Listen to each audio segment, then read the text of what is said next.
नमस्कार मित्रांनो, तुम्हा सर्वांचं आपल्या युट्यूब चॅनल NNG महाराष्ट्रामध्ये खूप खूप स्वागत आहे मित्रांनो.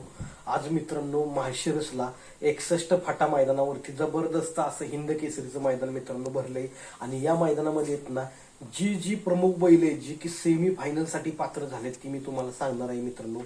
तर मित्रांनो पहिली जबरदस्त अशी जी गाडी आहे ती म्हणजेच की शॉटगन आणि सचिन आत्ता पेडगाव हिंद केसरी आदतचा 1 नंबरचा मानकरी आहे.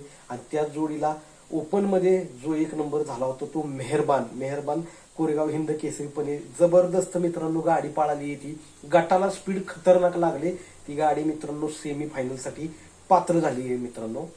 दुसरी म्हणजे जी गाडी पात्र झाली ती म्हणजेच की मागील वर्षी ह्याच मैदानावरती 1 नंबर केलेली जी गाडी होती आपले किरण आप्पा शालगाव कालगाव यांचा रैना आणि निमगावकरांचा सावकार मित्रांनो, ही पण गाडी सेमी फायनल साठी मित्रांनो पात्र झालेली आहे.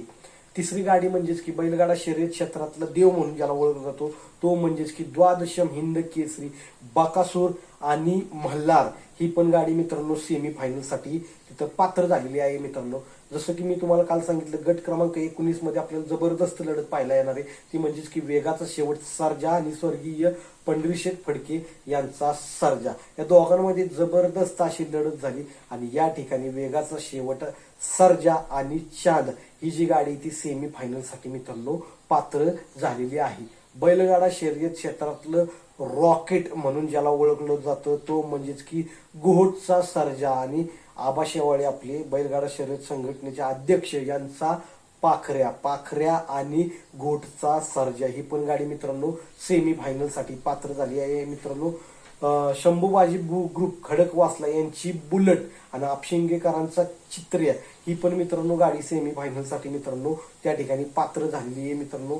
आपला मथुर आणि रायफल ही काही गाडी पात्र मित्रांनो झाली नाहीये. घोटाळा गाडीचा झाला, गाडी राहायला पाहिजे होती. खरंच मोठं मैदान आहे. याच्यानंतर मित्रांनो मैदानात आल्यावर घालतो जो दांगा त्याचं नाव आहे भुंगा आणि संतोष शेठ तोडकर समाजसेवक ठाणे विटावा यांचं 92 लाखाचं हत्यार मल्हार मित्रांनो. भोंगा आणि मल्हार ही पण गाडी सेमी फायनल साठी मित्रांनो पात्र झालेली आहे मित्रांनो. कारुंडेकरांचा चिक्या, व्हाईट गोल्ड चिक्या आणि सम्राट ही पण गाडी मित्रांनो सेमी फायनल साठी मित्रांनो पात्र झालेली आहे. जबरदस्त असं मैदान आहे, मोठ्या लढती आपल्याला या ठिकाणी पाहता येणार आहेत मित्रांनो.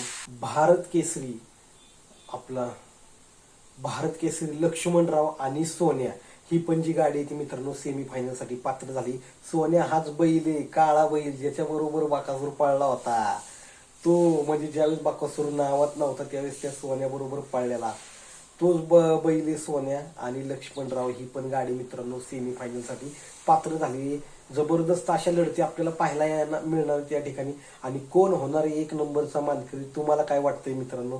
कुठली गाडी पडली जबरदस्त, कुठल्या गाडीला जास्त स्पीड लागली आणि कोण होऊ शकतं या मानाच्या मैदानाचा 1 नंबरचा मानकरी? कमेंट करून सांगा मित्रांनो.